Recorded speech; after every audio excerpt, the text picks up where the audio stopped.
L'amour. Oui, j'aurais bien voulu vous parler d'amour aujourd'hui, mais c'est un petit peu compliqué parce que l'amour, c'est quoi? C'est la sexualité, c'est la sensualité, c'est des tutos de drague, c'est des journaux spécialisés pour rencontrer l'homme de sa vie, la femme de sa vie. Souvent, je dirais que les astrologues, les tarologues distingués ne vont pas vraiment vers ce style de recherche. C'est beaucoup plus vers la spiritualité, c'est beaucoup plus vers quelque chose de presque noble, quoi. Il y a dans ces deux thématiques, dans ces deux façons de voir, un fossé.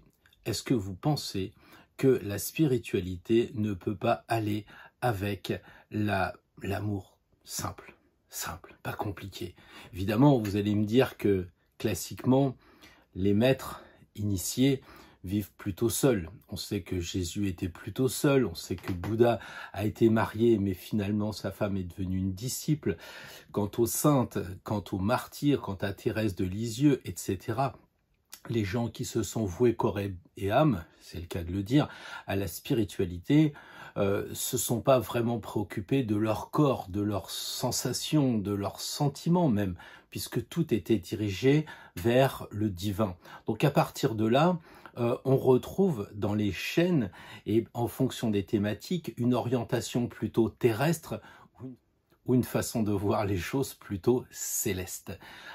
Est-ce que c'est incompatible vraiment? Est-ce qu'on peut pas être dans la spiritualité avec l'amour?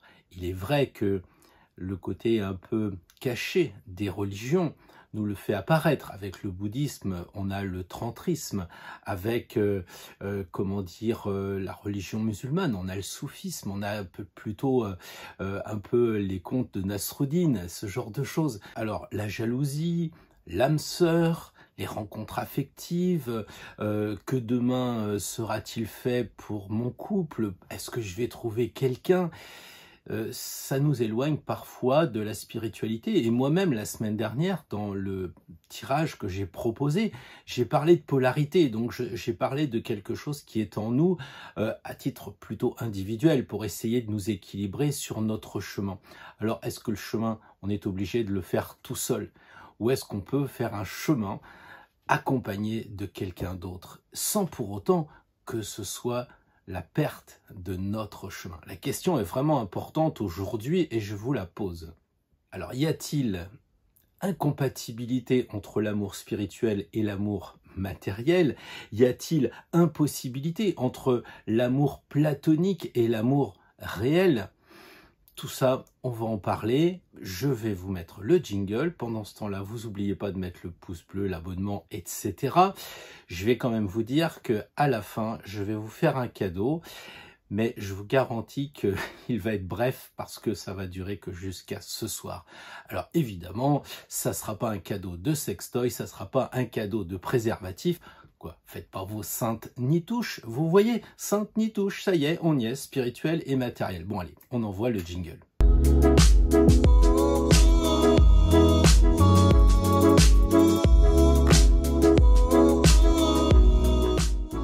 Que disent les enseignements, que disent leurs religions?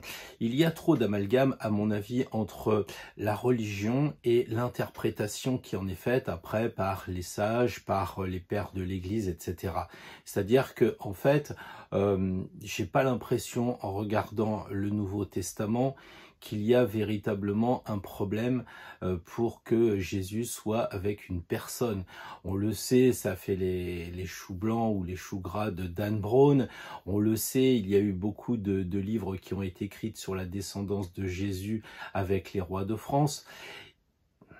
Mais après, quand on commence à lire la légende dorée ou d'autres livres sur la religion, les textes des saint Thomas d'Aquin et bien d'autres, ça n'a pas l'air d'être trop compatible, quoi. À la limite, les prêtres doivent être célibataires, ou c'est marqué dans la Bible. Les moines doivent faire vœu de chasteté.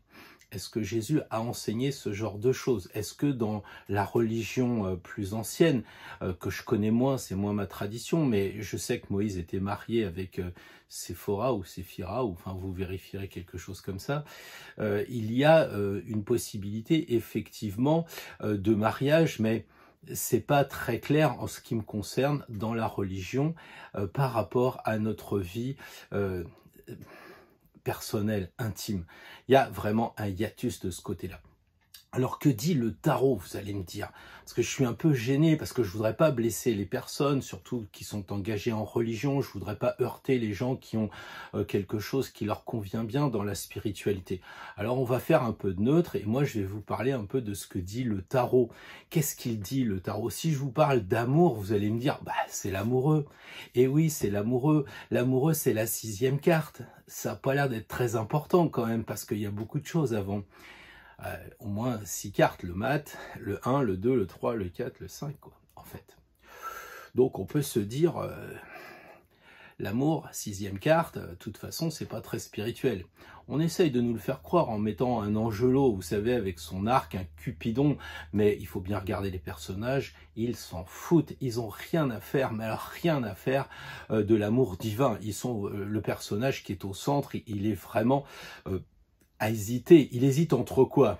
Une jolie jeune femme et une femme un peu plus âgée, mais qui a l'argent, puisqu'elle a une couronne de laurier. Donc si laurier, évidemment, c'est assez tentant. Donc on est déjà dans la division, dans le choix. L'amour, c'est ça. Est-ce qu'on va vers la jeunesse? Est-ce qu'on va vers la maturité? Est-ce qu'on va vers l'argent? Est-ce qu'on va vers juste les fleurs de la couronne de la jeune fille qui vont fructifier plus tard? C'est beaucoup de questions quand même. En tout cas, l'amour dans le tarot semble vraiment quelque chose d'assez matériel, je dirais presque niveau 1. Est-ce qu'on peut imaginer un aspect psychologique à un niveau supérieur dans le tarot? Est-ce qu'on peut croire qu'il y a même du niveau 3 de l'amour divin dans ce tarot? Moi, j'ai quand même envie d'y réfléchir avec vous. Dépassons quand même l'aspect de l'amoureux qui est assez quand même intéressé et puis aussi tactile quand même, parce qu'on voit toutes ses mains. D'ailleurs dans certains jeux on se dit il y a plus de mains que de personnages, ou alors il y en a un qui a 3 mains, c'est compliqué. Donc ça veut dire que les cartiers insistaient sur cette idée de tactile, de caresse, cette idée de comment dire, de fusion corporelle quand même, ce qui n'était pas très bien vu, on imagine, quand le tarot est né en Italie au XVe siècle, enfin on ne sait pas trop, hein, voilà. Donc, l'arcane du mat, c'est vraiment le début, c'est vraiment nous. Et est-ce qu'on a dans cette première carte quelque chose qui va nous faire penser au sexe? Eh bien oui, si on fait un peu de recherche, le tarot de Noblet de 1650, eh bien on voit effectivement que le mat ne porte pas de culotte et on voit le sexe clairement entre les jambes. Donc on est quand même à une époque 1650, je dirais, quand on voit que Paul Naref a fait voir ses fesses, ça a indisposé pas mal de gens. On comprend que la culture catholique avait fait du chemin, parce que là, à l'époque, on pouvait acheter une figurine avec carrément les testicules, la verge et j'en passe et des meilleurs. Donc déjà, le mat semble dire, il y a cette idée de nudité qui est pas gênant, quoi, finalement. Le mat, qui est plutôt une sorte de troubadour aujourd'hui, on va l'imaginer comme s'il amenait la chanson de geste, comme s'il allait dans les cours, se moquer un peu des nobles, du roi, tout ça, et puis en même temps parler d'amour. C'était un peu ça quand même, les troubadours. Et du coup, notre mat, il va rencontrer le battleur tout de suite. La première chose qu'il fait, et qu'est-ce qu'il voit? Bah, il voit un gars qui a un bâton et puis un trou, et puis symboliquement, vous comprenez que il est question de sexe, quoi. C'est certain. Il est vraiment dans le début de son apprentissage, version sexe. Et puis, bon, je ne vais pas rentrer dans le détail, on sait qu'entre les jambes, il a un sexe féminin, on sait que son sexe à lui, il est voilé par la table, tout ça, donc on ne va pas rentrer dans le détail, c'est juste, comment dire, une première approche, surtout que je voudrais aujourd'hui aller plus loin sur quelque chose qui est quand même plutôt réservé à un niveau 3, un niveau d'initié, un niveau qui peut-être vous apportera pas grand-chose aujourd'hui, si ce n'est une certaine connaissance. Mais est-ce que vous allez l'utiliser? J'en suis pas sûr. Mais voyons quand même cela ensemble. Si on regarde le battleur, eh bien, on voit que si on coupe les deux, on a le mot table dedans et le mot heure. Donc, on le remet dans le sens correct. Ça fait rue. Et ça fait table, donc c'est une table de rue, et donc c'est vrai qu'il est dehors, et puis sur sa table, il vante les mérites de tout ce qu'il propose à la vente. Mais si on va un peu plus loin, l'étymologie du mot table en grec est intéressante. Teknon. Teknon qui commence à nous faire un petit clin d'œil à autre chose, puisque Mantegna en italien, nous rappelle le charpentier. Donc, qu'est-ce que ça pourrait être cette histoire de charpentier qu'on nous dit à la première carte? Eh bien oui, si on regarde dans sa main, j'en ai déjà parlé, il a plutôt 6 doigts. Donc ça interpelle quand même. Et vous êtes un certain nombre à m'avoir marqué en commentaire, mais pourquoi la force, elle a 6 doigts de pied?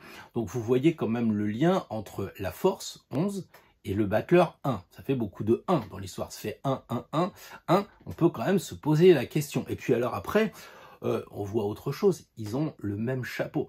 Cette espèce de chapeau en forme de 8 qui nous interpelle. Mais peut-être encore plus celui de la force. Parce que quand on regarde, eh bien on voit une élytre d'abeilles.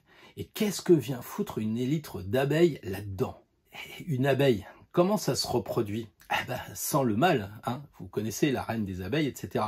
On dit dans le classique un peu grec, la parthénogenèse. Donc parthénogenèse, ça veut dire qu'en fait les abeilles se reproduisent sans le mâle. Et Jésus, il est arrivé comment? Vous voyez le clin d'œil déjà supplémentaire. Ensuite, la force, elle a un lion. Un lion qu'elle met sur son ventre. Un lion. Vous savez qu'il y a 12 tribus en Israël, tribu de Benjamin, etc. Et Jésus, lui, il appartient à la tribu de Juda, qui n'a rien à voir avec le mec qui s'est pendu. C'est la 12, on le laisse tranquille. Pour l'instant, on est dans la 11. Et effectivement, en se plaçant un lion qui symbolise la tribu de Juda, c'est un peu comme si on disait que eh bien, la force fait un petit clin d'œil à la tribu de Juda qui sortirait de son ventre. Et vous voyez un peu le côté maternel des choses.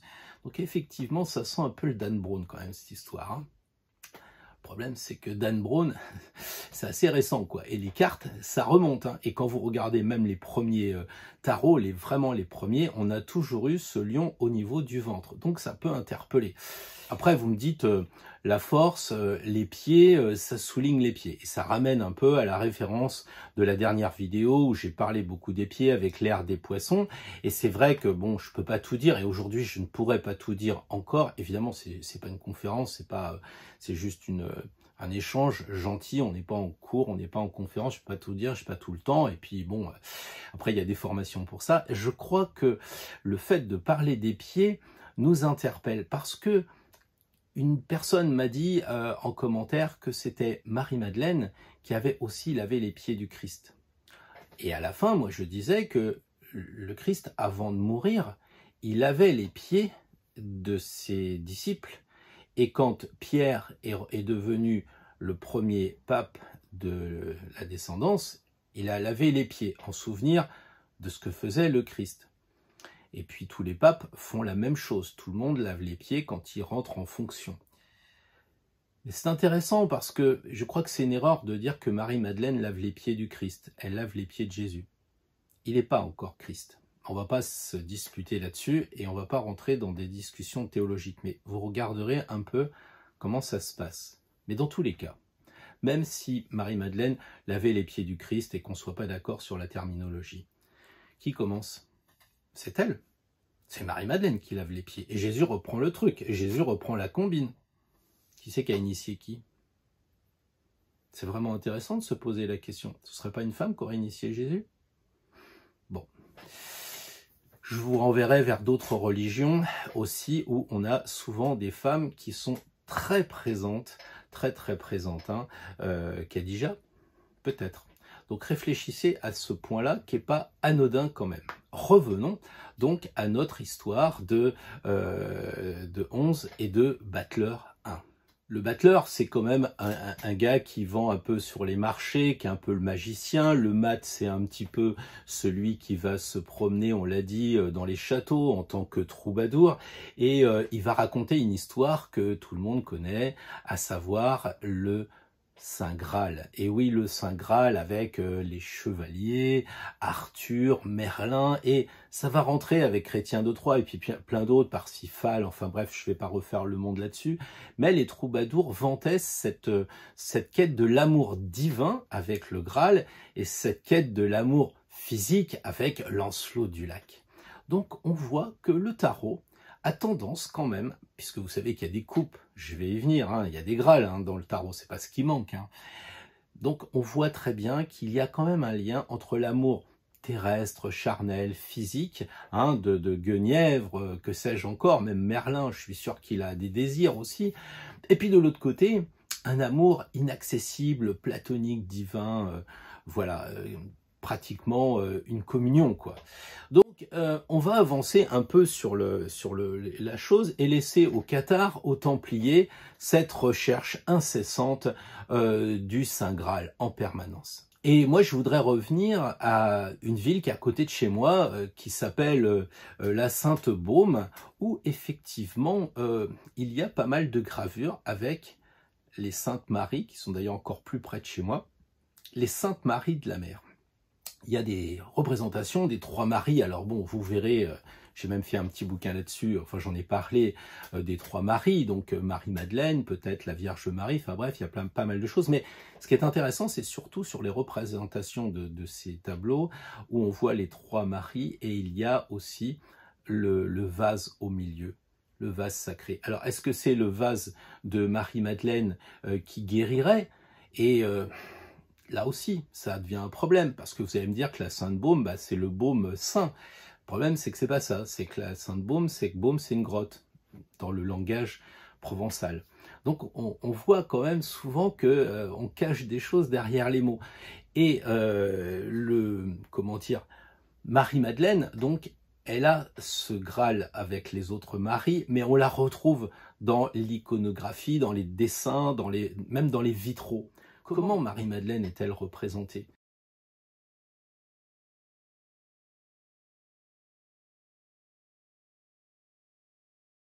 Toujours avec une cape rouge, ça vous rappelle pas quelqu'un?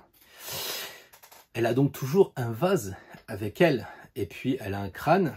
Donc ça, c'est encore une autre histoire. On va rester sur notre sujet et se dire quel est le rapport avec Marie-Madeleine. Est-ce qu'elle peut aller plus loin en tant que la force? Ben oui, parce qu'après 11, on passe fatalement à l'étoile 17 et on voit une femme à genoux qui est en train d'avoir les jarres qui coulent. Donc là, on se dit, tiens, il y a peut-être un lien avec Jésus, mais pourquoi elle est toute nue? Vous connaissez l'histoire. Marie-Madeleine, elle n'est pas très bien vue dans l'église, hein. C'est plutôt la prostituée. Encore, ils sont gentils quand ils disent ça. Alors oui, elle est représentée nue, mais les cheveux détachés. Et Marie-Madeleine, dans toutes les représentations, elle a les cheveux détachés. Et roux, une ou deux jarres avec elle, souvent une jarre, mais l'étoile symbolise vraiment cette idée-là. Et puis alors, on a aussi, des fois qu'on n'est pas compris quand même, cette idée de laver les pieds avec le côté divin, parce que l'arcane 14 de tempérance, on retrouve les deux mêmes jarres, et c'est un ange. Donc il y a un côté énergétiquement subtil, on va dire, dans les pieds à laver, dans les onguents, dans les choses que faisait Marie-Madeleine à l'époque de guérir, d'être une thérapeute. C'est ce qu'elle faisait avec Marthe, etc. Donc c'est pour ça que je dis quelquefois qui a appris quoi et à qui. Alors, je pourrais aller beaucoup plus loin, il suffirait de regarder l'arcane de la maison Dieu, de voir que le mot Dieu est regardé par la force. On pourrait dire, mais qu'est-ce qui se passe avec cette maison Dieu? On pourrait compter les créneaux, on pourrait dire, tiens, ça me renvoie à Rennes-le-Château, mais oui, avec l'abbé Saunière, et puis là, dire, ah, mince, c'est dingue, c'est la tour Magdala. Ah oui, Magdala, Magdalena, Madeleine. Eh oui, Madeleine, mais c'est secret, on n'aime pas trop Madeleine. Regardez la Madeleine à Paris, quoi. C'est une église où il n'y a pas de clocher, quoi. Et on enterre les gens, bon, vous voyez, les gens qui se suicident un peu, genre Dalida, des choses comme ça. Enfin, c'est pas une église, c'est pas Notre-Dame, quoi. Donc voilà, on voit la différence entre les maris. Mais peu importe, ce que je voulais vous dire aujourd'hui, c'est que le tarot a fait le lien, à mon sens, entre comment dire, l'amour physique, l'amour charnel et l'amour divin. Si je reformule à l'envers, il n'y a pas d'incompatibilité. Qui est-ce qui vous tient la main sur le chemin? Est-ce que c'est comme dans beaucoup de couples, la recherche de la maîtresse, de la mère de ses enfants, de sa femme pour sortir, et évidemment inverse, hein, le beau mec avec qui je sors, qui est le père de mes enfants et qui va les emmener faire de la course à pied le samedi, et puis aussi un excellent amant, etc. Donc ça va dans les deux sens. Mais dans tous les cas, c'est pas que ça vole pas haut, mais on essaye de trouver dans une personne ce qu'on n'arrive pas forcément à faire. Et c'est pour ça peut-être qu'il y a des gens qui ont une femme, une maîtresse, ça peut arriver, hein, c'est pas obligatoire. Alors imaginez qu'en plus de trouver la femme parfaite, en plus de trouver l'homme parfait, celui qui aurait tout en un, si je puis dire, eh bien il faudrait en plus trouver quelqu'un avec qui on peut partager un bout de chemin sur l'aspect spirituel. Je crois que le tarot aujourd'hui a démontré effectivement qu'on pouvait aller vers cette quête. Ces dernières années, moins maintenant parce que les salons sont un peu fermés, mais j'avais noté une sorte de recrudescence dans les cartes proposées, dans les stages à faire, sur, oui, le féminin sacré, ce que j'ai fait la semaine dernière, mais aussi l'idée de flamme jumelle. Et je pense que ça, c'est un peu cette peut-être redéfinition de ce que l'on a appelé l'âme sœur. Hein, c'est un petit peu quand vous avez votre Vénus en Gémeaux, vous dites « Ah, c'est un peu froid, Vénus en Gémeaux, parce que Gémeaux, c'est de l'air, etc. » Et puis on s'amuse, on rigole et tout ça, mais aussi les Gémeaux, c'est l'autre. Et peut-être que Vénus en Gémeaux, c'est la quête de l'âme sœur. Et c'est peut-être ça, aujourd'hui, que vous êtes en train de faire. À vous de voir. Moi, je pense que on peut arriver, c'est peut-être un peu un côté utopiste qui est en moi, mais je pense qu'on peut essayer de croire que c'est possible, même si on ne l'atteint pas, mais de croire qu'on peut trouver une personne qui soit à la fois notre moitié spirituellement, si tant est qu'on peut dire ça, et puis notre moitié physiquement, charnellement, voilà. On doit pouvoir le faire. C'est en tout cas ce que semble dire le tarot avec l'étude de la force, avec l'étude du battleur. Et aujourd'hui, j'ai envie de vous proposer effectivement un tirage couple. Hein, je vais donc aller vers le côté des tirages peut-être assez faciles qu'on trouve dans les revues, assez simples, mais il vous appartiendra de voir aussi le niveau supérieur, le niveau de spiritualité, voire même le niveau de partage au niveau de la psychologie du couple. Il n'y a pas uniquement d'avoir la même vision, ouais, on part tous les deux en Corse, on amène les enfants, non, finalement, je préfère la Grèce ou je ne sais quoi. Ça, c'est effectivement le premier niveau. Le deuxième niveau, c'est de s'entendre, d'échanger des choses plus profondes. Puis le troisième niveau, c'est d'aller sur le registre donc de la spiritualité. Donc ce tirage, je vous propose un tirage en croix. Je vous propose un tirage en croix parce que je n'aime pas les tirages en croix. Je le pratique très peu. Pourquoi? Parce que les cartes sont isolées, parce que les cartes ne se regardent pas. Il n'y a pas forcément de regard avec le tirage en croix, c'est un peu difficile, même si on en met une au centre. Donc, c'est pas le tirage que j'aime bien. Mais je pense qu'aujourd'hui, ça peut être intéressant justement dans cette quête du couple, de la recherche de l'harmonie du couple, de l'équilibre des énergies, au-delà des énergies intérieures, comme on l'a vu la semaine dernière. Ça permet aussi de faire le point. Donc cela évidemment va être compliqué pour moi parce que j'ignore si vous vivez seul, si vous vivez avec quelqu'un mais chacun chez soi, ensemble, que vous partagez plus les choses, que vous aimeriez bien repartager, tout ça.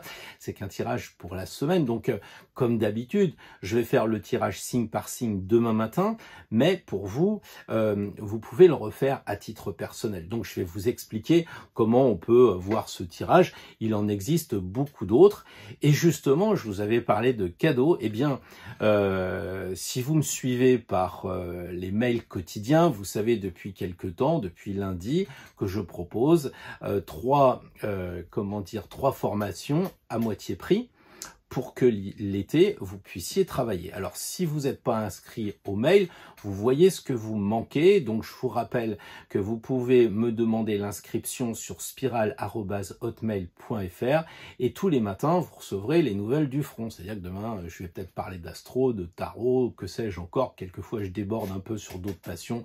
Je parle un peu de Reiki, de géobiologie, de bioénergie, de choses comme ça que j'ai pratiqué aussi. Je pratique. Et ça permet comme ça de garder le lien, de garder le contact. Et donc, si ici, je vous vois, parce que c'est public, parce que c'est ouvert, quand on reçoit le mail, je me permets de tutoyer parce qu'il y a une plus grande intimité. Et donc, on devient amis. Et c'est pour ça que j'ai proposé ces 3 formations à moitié prix. Donc, j'en parle pas plus. Les références seront marquées en dessous de la vidéo. Vous pouvez m'écrire. Sachez que vous avez jusqu'à ce soir 23h30, donc samedi 10, la nouvelle lune. Vous plantez pas, enfin vous plantez pas avec le plantoir, hein. Donc vous pouvez vous planter une formation pour vous améliorer. Donc il y a un niveau 1, c'est-à-dire le tarot des arcanes majeurs avec tout ce que vous pouvez apprendre pour répondre aux questions quotidiennes, le travail, la famille, l'amour, l'argent, etc. Un tirage, un autre, à moitié prix aussi, mais qui concerne plutôt l'aspect psychologique des 22 arcanes majeurs, qu'on dira peut-être un niveau 2, mais vous pouvez commencer par l'un ou par l'autre, c'est 2 domaines différents. Et puis, je vous propose aussi une sacrée formation sur les tirages, justement. C'est pour ça qu'aujourd'hui, j'ai eu envie de vous faire part du tirage en croix. Donc, cette formation tirage, elle est intéressante parce que vous trouvez le tirage anniversaire, le tirage de la nouvelle année, les tirages à 1 carte, 2 cartes, 3 cartes, et puis toutes les cartes, un tirage dit grand tableau, un peu à 22 cartes, comme on trouve avec les oracles dans d'autres disciplines. Donc voilà, je ne vais pas plus loin, tout est dans le descriptif, mais ça peut être intéressant pour les vacances de se former un peu plus loin. Donc le tirage en croix, comment je le vois? Eh bien, quel que soit le tirage que vous allez prendre, opter, il y a toujours une carte. Si c'est en 3 cartes, vous les mettez l'une à côté de l'autre, en 5, vous les faites comme ça, enfin bref, mais il y a toujours une carte qui doit représenter l'état d'esprit du consultant, c'est-à-dire comment vous êtes vous. C'est-à-dire que si par exemple vous avez un tirage à faire par rapport à votre couple, si déjà vous tirez quelque chose comme, je sais pas moi, par exemple la tempérance, elle est harmonieuse, donc ça veut dire que vous avez quand même une vision équilibrée des choses et presque honnête des choses, d'accord? Si par contre vous tirez l'arcane du diable, on sent qu'il y a du ressenti. Et là, il va falloir que l'interprète, donc le tarologue, fasse attention parce que vous êtes déjà divisé, vous avez déjà des préjugés, d'accord? Donc ça va être la première carte qu'on placera sur le côté gauche. Et cette carte-là, donc, sera l'état d'esprit du consultant ou de vous-même. Ensuite, de l'autre côté, à droite, eh bien, c'est la carte traditionnelle des obstacles. Et qu'est-ce qui vous empêche de trouver, alors en fonction de votre état d'esprit de votre couple, qu'est-ce qui vous empêche de trouver une autre personne, de trouver la personne parce que vous êtes seul, qu'est-ce qui vous empêche de dépasser votre relation qui est plutôt basée avec, j'allais dire, le quotidien, puis vous êtes un peu engagé dans la spiritualité, avec le tarot, l'astro, etc. Et vous dites, tiens, j'aimerais bien partager, mais il y a quelque chose qui m'en empêche. Ça va être la deuxième carte qui sera donc à droite. Au-dessus jusqu'à en dessous, je vous propose 3 cartes. Il ne faudra pas forcément voir la carte centrale comme la résultante, comme on voit dans des tirages en croix. Là, il y a 3 cartes verticales qui seront pour moi la première carte, comment dire, le couple, comment il est perçu à court terme, actuellement, voilà, grosso modo. Alors, ne me demandez pas une semaine, 8 jours, 3 heures, 4 minutes, 5 secondes. J'ai pas beaucoup de planètes en vierge. Disons, je chahute les vierges encore. Bon, Pierre, t'es insupportable. Donc, je reprends. Cette carte en haut serait la température, en fait, du couple actuellement. Comment il avance, comment il va à très court terme. Au milieu, ça serait déjà un peu le futur. Est-ce que cette relation va aller dans ce sens ou dans cet autre sens? Donc la carte centrale, en quelque sorte, sera en fait l'évolution du couple dans quelques temps, donc peut-être dans un an. Enfin, c'est vous qui voyez en fonction de l'état d'esprit de votre relation, parce que si votre relation, elle a 3 mois, c'est pas pareil que pour les gens qui vivent avec des personnes depuis 10 ans, 20 ans, etc. Donc ça, cette carte centrale, c'est à vous de la sentir. Elle va représenter une certaine durée qui est plutôt du court terme. Donc si par exemple vous avez 50 ans, vous dites oh bon bah c'est fini. Non non, c'est pas fini. Moi ma mère a 95 ans. Non non, c'est pas fini. Hein, de 50 à 95, il reste 45 ans. Ouais, 45 ans avec la même personne. Bon, je vais peut-être oui, bon bref. Donc la carte centrale, quelque chose à plus ou moins court terme. Et la dernière carte, peut-être celle qui est la plus intéressante, ça serait comme si on tirait le monde, l'arcane 21, donc on aurait comment ça va se terminer, la fusion. Donc ça sera pas la fin du couple, ça sera pas la fin de vie, mais ça sera qu'est-ce que l'on peut faire à long terme. C'est-à-dire, si vous commencez une relation, vous avez 20 ans, bah imaginez dans 20, dans 30, 40 ans, comment vous serez avec cette personne-là. Vous avez pensé à ça, vous qui avez 25 ans? Bon, je sais que vous n'êtes pas très nombreux, hein, j'ai fait les statistiques. Mais il y a des jeunes quand même qui suivent. Donc là, vous débutez le tarot, ça vous branche un peu, vous dites oui, bah, j'ai trouvé quelqu'un, tiens, je vais voir un peu. Et là, je suis en train de vous dire, donc la carte qui va être en bas, que vous allez peut-être tirer dans votre tirage personnel, ça sera comment je serai avec Julien quand j'aurai 70 ans. Ouais, ça vaut le coup de faire attention quand on tire les cartes quand même, hein, de bien se concentrer, de bien se centrer. Donc voilà ce que je voulais vous dire sur ce tirage que l'on verra demain en détail dans le, comment dire, dans le tirage pour la semaine prochaine. Donc pour l'instant, recentrez-vous, essayez de voir si vous avez bien été correctement polarisé par rapport à la semaine d'avant, parce que là aussi, ça compte vraiment trouver son propre équilibre pour justement aller voir une autre personne. Parce que si déjà on est décentré, la personne que vous allez rencontrer, elle va vous dire, tiens, elle est bizarre celle-là. Donc il faut déjà nous-mêmes être bien centrés, être en clair avec nos valeurs, c'est-à-dire, bah non, moi je veux pas vivre avec quelqu'un, ou bien oui, effectivement, je suis prêt à m'engager, etc. Donc on se centre, et puis après, on commence à réfléchir sur cette idée de couple. Est-ce qu'un couple c'est fait pour rester à partager le strict matériel? Est-ce qu'on peut aller plus loin à partager un côté psychologique? Et enfin, est-ce qu'on peut aller jusqu'à partager un chemin spirituel? C'est cette vidéo aujourd'hui un petit peu poussée avec Marie-Madeleine, un petit peu parce qu'il y a beaucoup de choses à dire encore, mais déjà vous sentez quand même que le tarot nous invite à dépasser la matière et d'aller, même avec le couple, vers la spiritualité, tout en étant réaliste. C'est pas je vais vers le côté platonique, je me fais moine, bonne sœur, etc. Ça arrive, c'est très bien pour ceux qui le vivent, mais là on parle de couple. Donc je vous souhaite une bonne soirée, une bonne après-midi en fonction d'où vous en êtes, de façon à ce que vous puissiez commencer à faire le tirage peut-être en avant-première pour demain. Et puis n'oubliez pas, vous avez jusqu'à 23h30 samedi 10, donc aujourd'hui, pour éventuellement vous intéresser sur ces formations. Donc je vous dis à demain matin, de bonne heure, de bonne humeur. J'espère que vous serez en grande forme, bien reposé pour ce tirage qui promet de l'amour. Mais pas du sexe quand même, hein, je vous le dis quand même, hein, on ne fait pas le battleur. Hein. Allez, à demain.